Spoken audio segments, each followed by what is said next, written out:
irmãos, hoje pela manhã eu falei com vocês, falei com a igreja de um tema de evangelização, a importância da evangelização. E eu até mostrei esses dois materiais que nós vamos trabalhar começaremos a trabalhar aqui na igreja, que é um material para apoio para a evangelização e depois um material que é de apoio para o discipulado. E hoje de manhã eu falei então com a igreja a importância de nós evangelizarmos. Eu não vou repetir o que eu falei hoje de manhã, mas o estudo da manhã será recortado e será colocado no boletim, lá no grupo do boletim. E eu preciso que vocês assistam para vocês entenderem um pouco mais. Mas só um resumo, meus irmãos. Nós envolveremos a igreja toda nessa empreitada que é apresentar Jesus para as outras pessoas. Falar de Jesus para as outras pessoas. O Jesus, não o Jesus que o mundo aí tem falado, mas o Jesus que a Bíblia ensina. Esse Jesus que está aqui. Nós acabamos de cantar que só a Escritura mostra quem eu sou e mostra também quem é Deus. Então nós precisamos aprender da Escritura. E as pessoas que forem evangelizadas e quiserem assumir um compromisso com Deus, então participará também depois um discipulado. E a igreja inteira será treinada para isso. Por que é importante isso, meus irmãos? Eu quero até pedir que eles coloquem um gráfico, só um gráfico que eu apresentei hoje de manhã, para vocês terem noção de uma coisa. Olha só, esse gráfico aí, ele mostra para nós o seguinte, o status da evangelização no mundo todo. Quando nós olhamos para o mundo inteiro, apenas 11% da população do mundo são seguidores de Jesus. Seguidores de Jesus são aqueles que conhecem o Jesus das Escrituras corretamente, crê de verdade nele de acordo com a Escritura e tem buscado ser imitador de Cristo Jesus. Nós vimos que 21% da população são cristãos nominais. Dentro desses cristãos nominais, estão aqueles que se dizem cristãos, mas eles não conhecem a Cristo Jesus de verdade, não o Jesus das Escrituras. Têm uma ideia distorcida a respeito de Cristo. E já ouviram falar de Cristo de diversas maneiras, mas não de acordo com o que as Escrituras dizem. Tem também 40% que já ouviram, mas nunca deram uma resposta ao chamado de Jesus para segui-lo. E 28% nada ouviram a respeito de Cristo Jesus. Então, é por isso, não exatamente somente por isso, mas por outras razões que eu expliquei hoje de manhã, que nós precisamos evangelizar. O mundo está sedento por Cristo Jesus e nós precisamos evangelizar.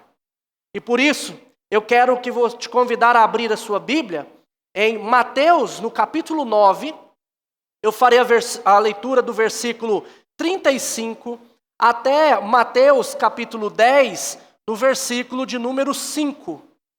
E eu quero meditar com vocês a respeito da evangelização, de algo que Jesus nos ensina aqui e que nos ordena também aqui neste texto. Então, Mateus, capítulo 9, a partir do versículo 35. Acompanhe comigo a leitura. E percorria Jesus todas as cidades e povoados, ensinando nas sinagogas, pregando o evangelho do reino e curando toda sorte de doenças e enfermidades. Vendo ele as multidões, compadeceu-se delas, porque estavam aflitas e exaustas, como ovelhas que não têm pastor. E então se dirigiu a seus discípulos. A seara, na verdade, é grande, mas os trabalhadores são poucos. Rogai, pois, ao Senhor da seara, que mande trabalhadores para a sua seara. Tendo chamado os seus 12 discípulos, deu-lhes Jesus autoridade sobre espíritos imundos para os expelir e para curar toda sorte de doenças e enfermidades. Ora, os nomes dos 12 apóstolos são estes.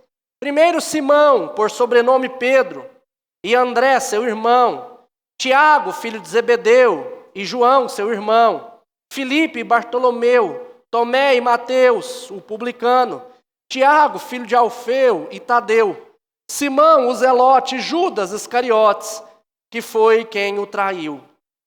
A estes 12 enviou Jesus, dando-lhes as seguintes instruções. Até aqui.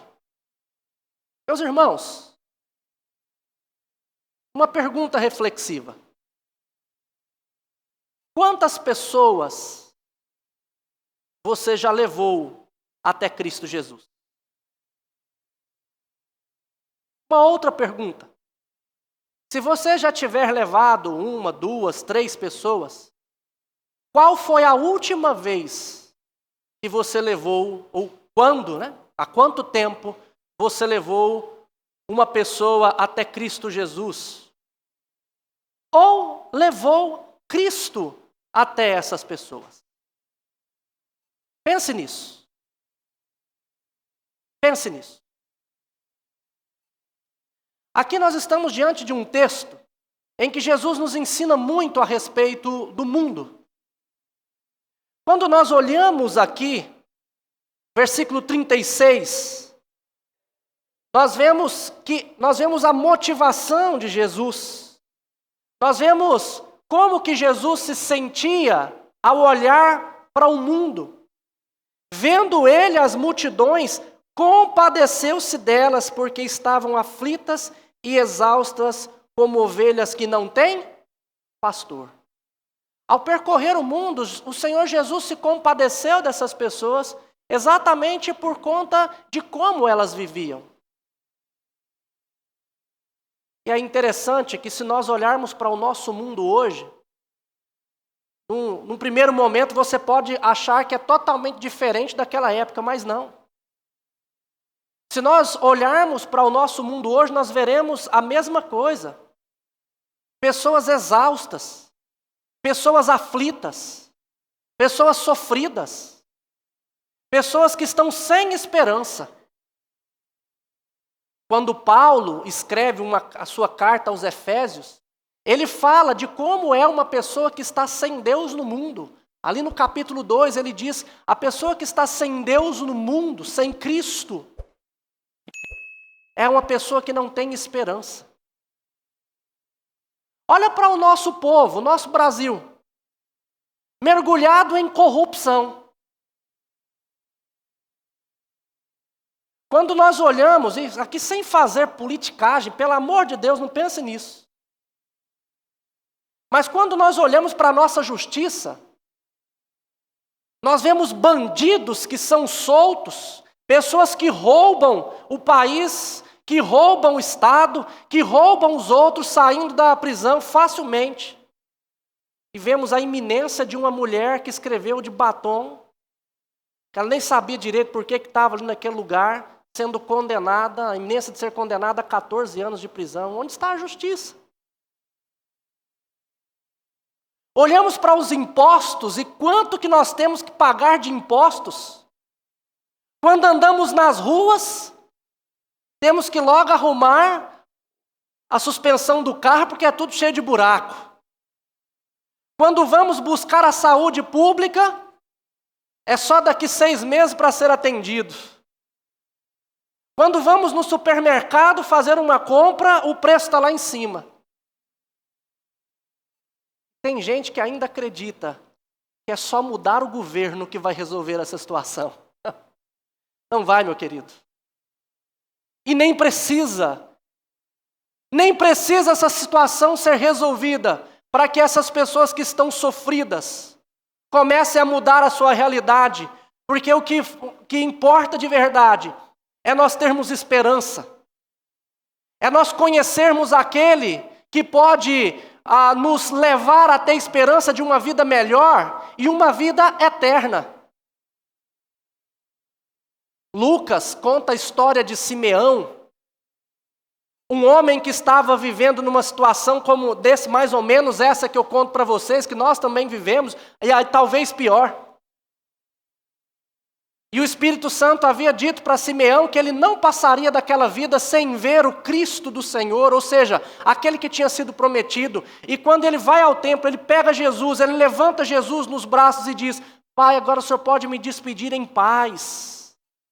O que trouxe paz ao coração de Simeão não foi a mudança da realidade. Herodes ainda continuava sendo o governador ali de Israel.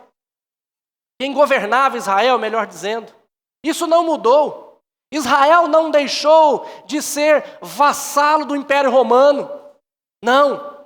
O que mudou para Simeão ter paz no seu coração? Olhar para Cristo Jesus, contemplar Cristo Jesus e ver aquilo que a Escritura já havia dito a respeito de Cristo Jesus. Meus irmãos, se nós olharmos para o mundo e andarmos por aí, nós vamos ver isso. Pessoas exaustas, aflitas, como ovelhas que não têm pastor. Se você, de repente, abrir a sua porta para o seu vizinho e começar a ouvir o seu vizinho, você pode ouvir coisas que podem te fazer chorar. Você, na sua escola, se você começar a ouvir os seus colegas, você pode ouvir coisas que possam te fazer chorar. Porque nós estamos vivendo em um mundo de pessoas exaustas e aflitas, como ovelhas que não têm pastor. Meus irmãos, e Jesus, um pouco à frente, no capítulo 11, ele vai dizer exatamente que ele é a solução de tudo isso. Capítulo 11, versículo 28, ele diz: Vinde a mim todos que estáis cansados e sobrecarregados, e eu vos aliviarei.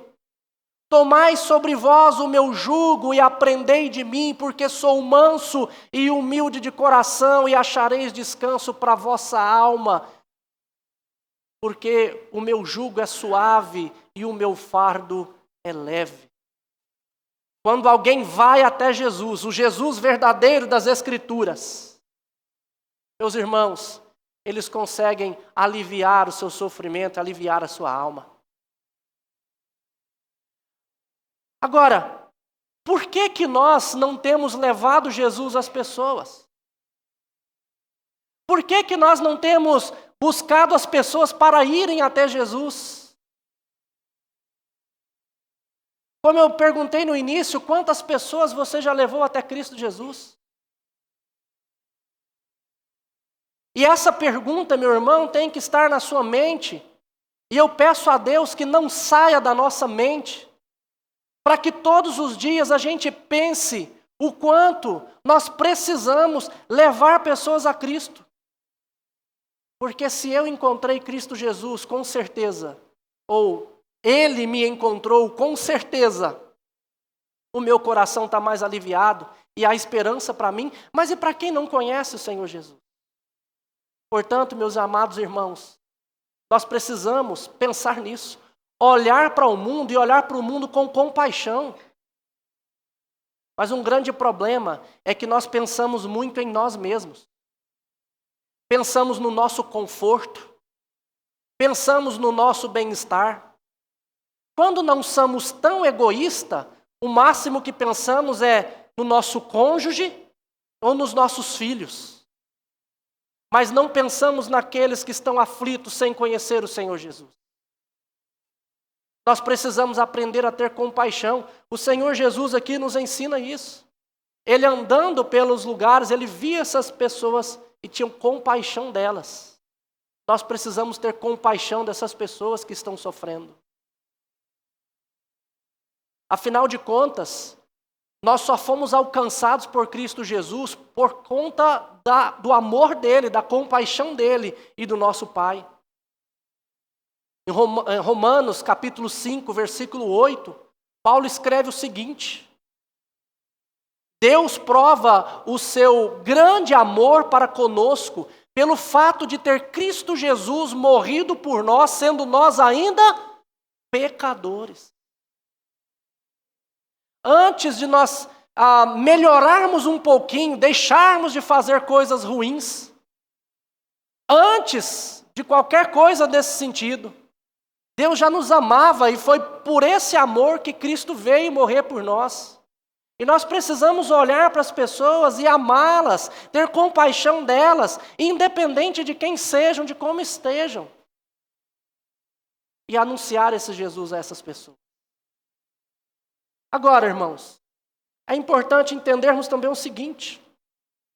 Versículo 35 diz: E percorria Jesus todas as cidades e povoados, ensinando nas sinagogas, pregando o evangelho do reino e curando toda sorte de enfermidades. Quero chamar a sua atenção aqui pela expressão pregando o evangelho do reino. Meus irmãos, e pregar o evangelho do reino, eu garanto para você que é bem diferente de pregar o Jesus que tem sido pregado em muitas igrejas evangélicas do nosso país. Eu garanto a você. E se você duvidar de mim, eu te desafio a estudarmos juntos quem é o Jesus dos evangelhos. O que é mesmo o evangelho do reino, simplesmente lendo a Bíblia e depois você começar a ouvir o que tem sido pregado sobre Jesus por aí. E infelizmente, esse Jesus que tem sido pregado por aí tem frustrado muitas pessoas. Tem muitas pessoas que ouviram falar de Jesus e não estão com Jesus porque ouviram falar coisas erradas a respeito de Jesus. Quantas igrejas que dizem, venha para Jesus que os seus problemas resolveram. Quantas igrejas que ensinam, faça um desafio de seguir a Jesus, você vai ver se a sua vida não vai mudar. Venha para Jesus. Quantas igrejas diz, devolva o dízimo, oferte ao Senhor e a sua vida vai ser próspera financeiramente. Quantos lugares a gente ouve esse tipo de coisa? E eu sempre digo, já disse aqui à igreja inúmeras vezes, que quem prometeu dar a alguém o mundo inteiro não foi Jesus, pelo contrário, foi o diabo que fez isso com Cristo Jesus. Que se você me adorar, eu vou te dar o mundo inteiro. Mas é esse tipo de evangelho que tem sido pregado e as pessoas têm se frustrado, porque o evangelho de Jesus é diferente disso. Por causa desse tipo de evangelho, tem muitas pessoas dentro das igrejas buscando as bênçãos de Deus. As pessoas vão para receber, elas querem ser curadas, elas querem melhorar de vida, elas querem ser diferentes, elas querem ser abençoadas. E isso não é evangelho, meus irmãos. Quantas igrejas que têm ensinado que evangelho é você fazer as coisas direitinho, que é você ir na igreja certinho, que é você deixar de fazer aquilo. Isso também não é evangelho.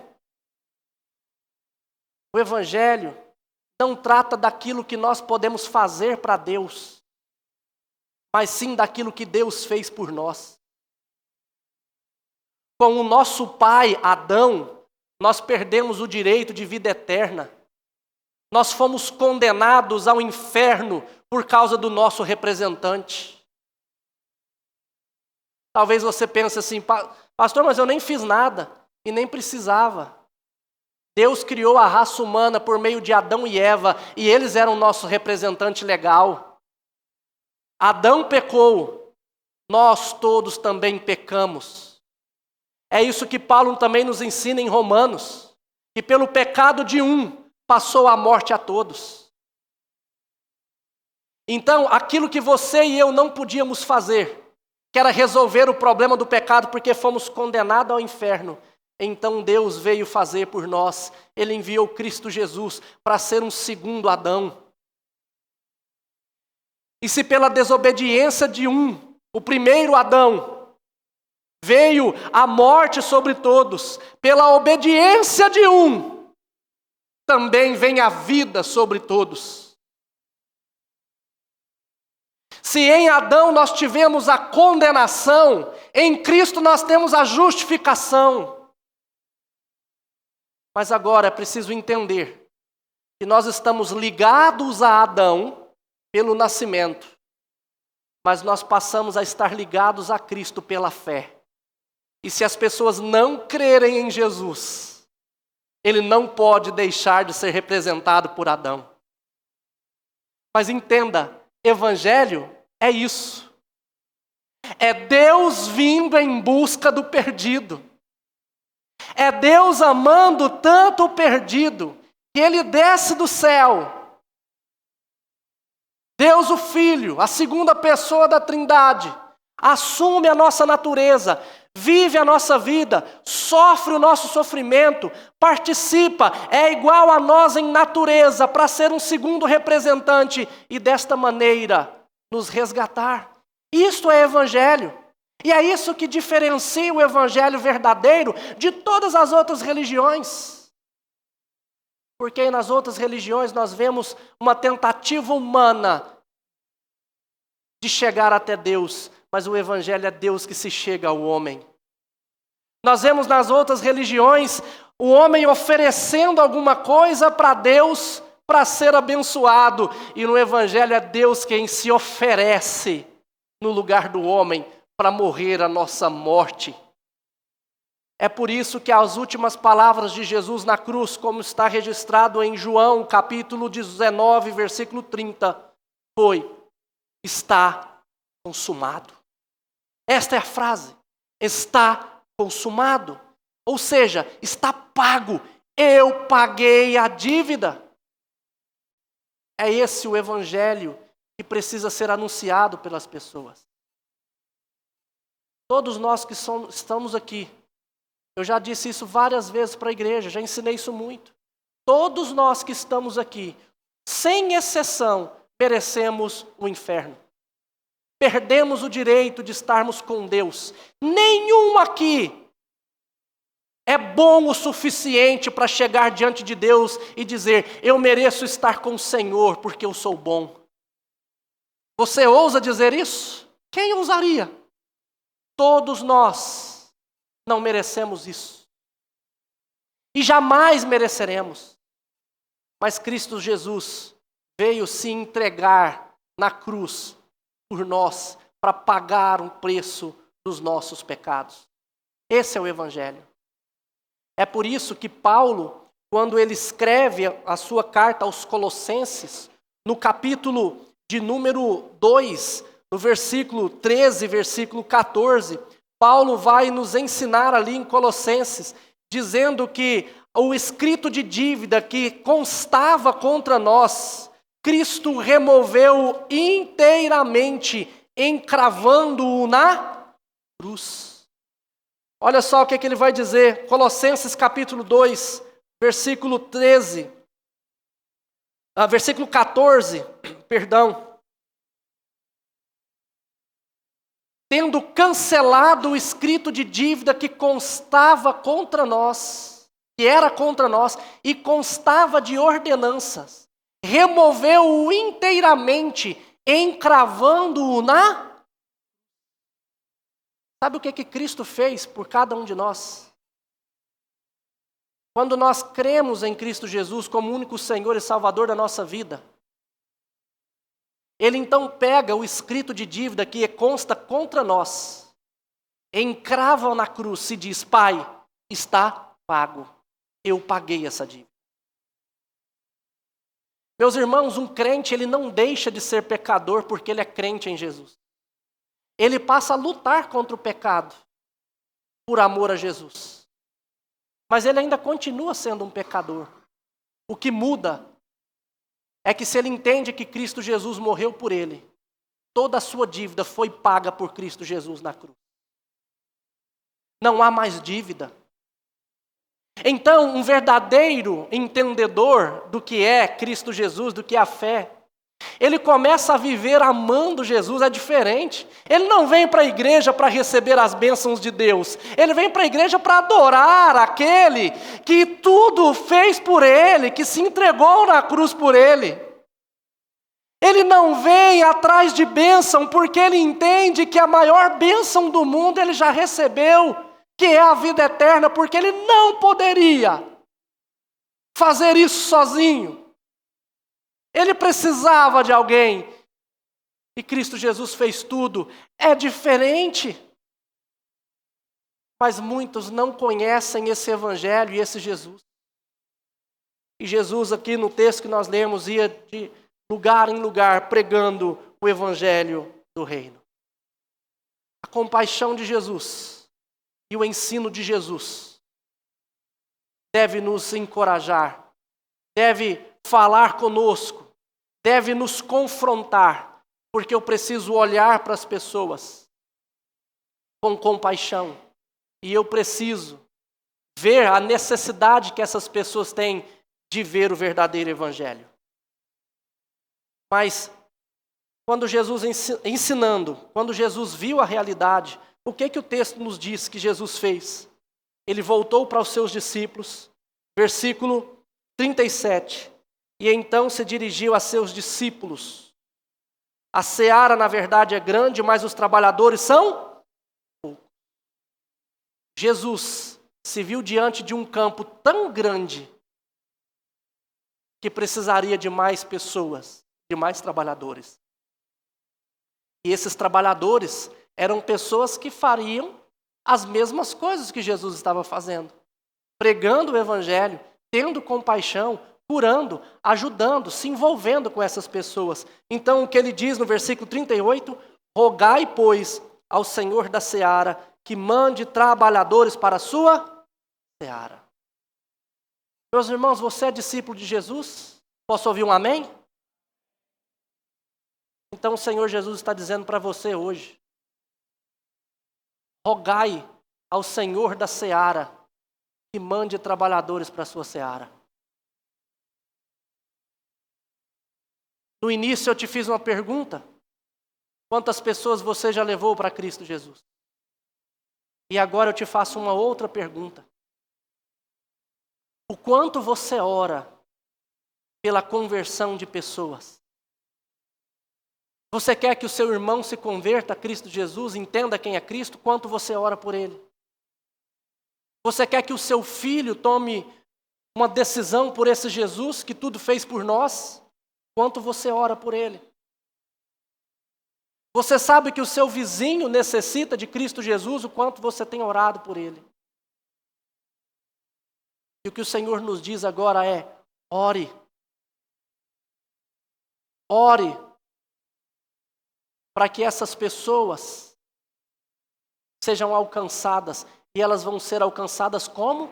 Se tiver quem pregue. Se tiver pessoas para falar de Cristo Jesus a elas.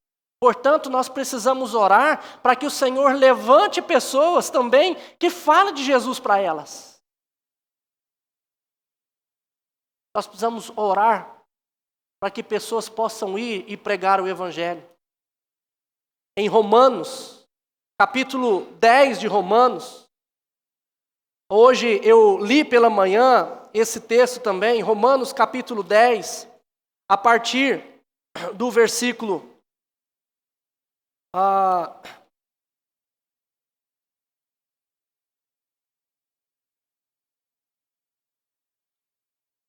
partir do versículo de número 9. Se com a tua boca confessares a Jesus como Senhor, e em teu coração creres que Deus o ressuscitou dentre os mortos, serás salvo. Porque com o coração se crê para a justiça e com a boca se confessa a respeito da salvação. Porquanto a Escritura diz, todo aquele que nele crê não será confundido. Pois não há distinção entre judeus e gregos, uma vez que o mesmo é Senhor de todos, rico para com todos os que o invocam. Porque todo aquele que invocar o nome do Senhor será salvo. Como, porém, invocarão aquele em quem não creram? Como crerão naquele de quem nada ouviram? E como ouvirão, se não há quem pregue? E como pregarão, se não forem enviados? Como está escrito, quão formosos são os pés dos que anunciam coisas boas. Como as pessoas vão crer no Jesus das Escrituras se não tiver quem vai lá e ensine a elas? Portanto, meus irmãos, nós precisamos orar por isso. Eu quero desafiar você, Igreja Presbiteriana Vera Cruz, a dobrar os seus joelhos e a começar a orar por isso.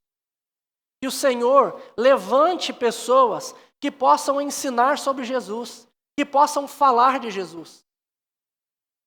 Ore por esses treinamentos e essas capacitações que nós faremos aqui na igreja, capacitar pessoas para ir e falar a respeito de Jesus, para levar a grande esperança às pessoas, para ganhar a nossa cidade para Cristo Jesus. Comece a orar por eles. Mas você, discípulo de Jesus, e o Senhor diz, orai ao Senhor da seara, o que é que o Senhor também faz? Capítulo 10, versículo 1, tendo chamado os seus 12 discípulos, o Senhor dá a eles a autoridade para que eles possam ir.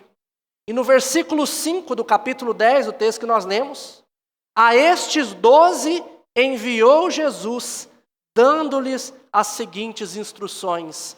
E o Senhor traz então todas as instruções para que eles possam ir e pregar o Evangelho. Meus irmãos, vocês prestaram atenção? Que Jesus pregava o Evangelho.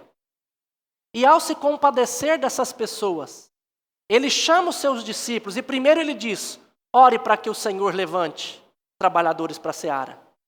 Mas em seguida o Senhor diz, agora vocês vão trabalhar na seara. Vocês perceberam isso? Portanto, o Senhor nos chama a orar para que Ele próprio levante trabalhadores. Mas o próprio Senhor também nos chama a ir e trabalhar na seara, ensinando a respeito de Cristo. Você deve ser alguém que fale a respeito de Cristo Jesus. Você precisa ser alguém que evangelize. Se você conhece a Cristo Jesus, você não pode deixar que o seu vizinho morra sem conhecer o Jesus que você conhece. Você não pode deixar os seus pais, seus filhos ou seus irmãos morrerem sem ouvir desse Jesus que as Escrituras nos ensinam.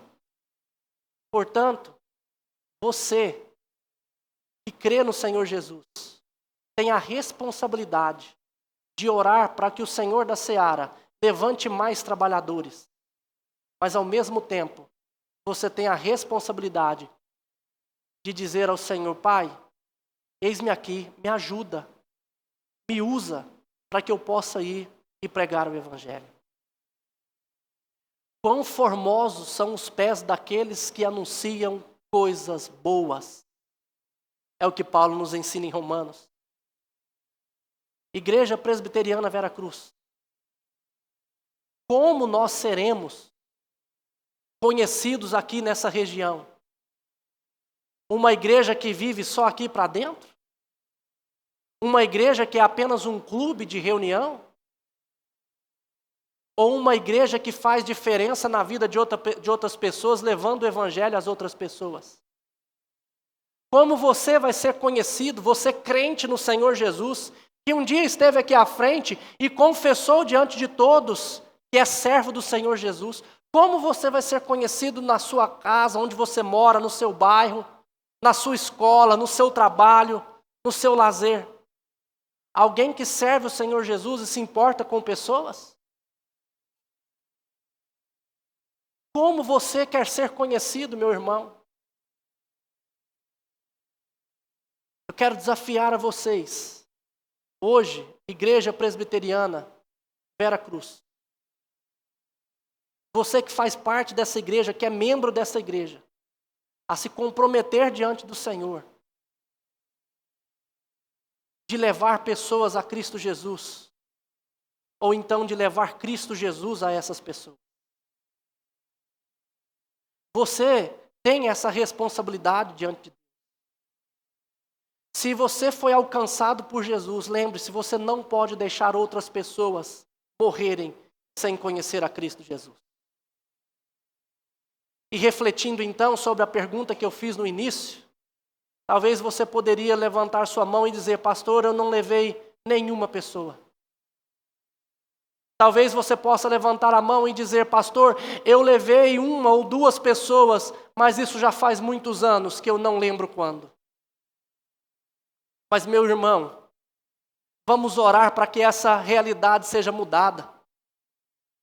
que talvez daqui uma semana, um mês, ou talvez 2, ou talvez 3 meses, não sei quando, mas que num breve, curto período de tempo, você que hoje talvez levantaria sua mão e diria, eu nunca levei a Cristo, você vai poder levantar a sua mão e dizer, eu levei Cristo Jesus ao meu amigo, ao meu vizinho, ao meu irmão. Pastor, eu não tinha levado ninguém a Jesus ainda, mas agora eu posso dizer que eu levei esperança para aqueles que estavam feridos. Eu ajudei a encorajar pessoas que estavam na lama, que estavam sem esperança no mundo. Pastor, agora sim, eu consegui evangelizar. E se hoje nós, como Igreja Presbiteriana Vera Cruz, não somos conhecidos por levar o evangelho às outras pessoas, meus irmãos, que essa realidade mude e que a partir de hoje as pessoas possam olhar para o Vera Cruz, como eu disse hoje pela manhã, encerrando, e ver aqui crentes que têm os pés formosos, porque levam as boas novas àqueles que necessitam. Quem você quer ser? Como você quer ser? Eu espero que você, meu amado irmão, queira ser alguém que tenha os pés formosos, levando o evangelho a outras pessoas. Vamos nos colocar de pé e orar ao nosso Deus.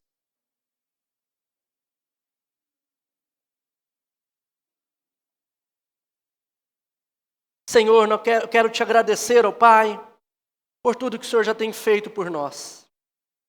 Eu quero te agradecer, ó Deus, pelo amor que o Senhor demonstra por nós, pelo fato de ter enviado Cristo Jesus para pagar o preço dos nossos pecados. Senhor, que esse amor de Jesus, o seu amor por nós, nos constranja a aprender mais do Senhor. Porque se isso acontecer, com certeza, todos aqueles que aprenderem ficarão deslumbrados pelo que é o Senhor na nossa vida.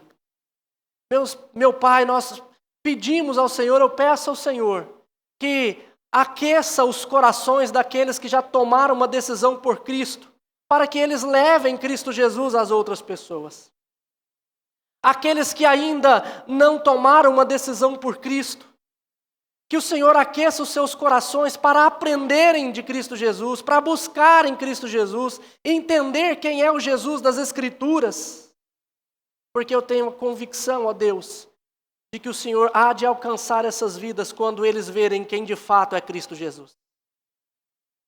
E que através de nós, ó Deus, muitos possam entender e compreender quem o Senhor é de fato. E agora, irmãos, que a graça do nosso Senhor e Salvador Jesus Cristo, Filho, e o amor de Deus o Pai, e que a eterna comunhão do Espírito Santo repousa sobre vós hoje e para todo sempre. Amém. Amém. A igreja pode se assentar?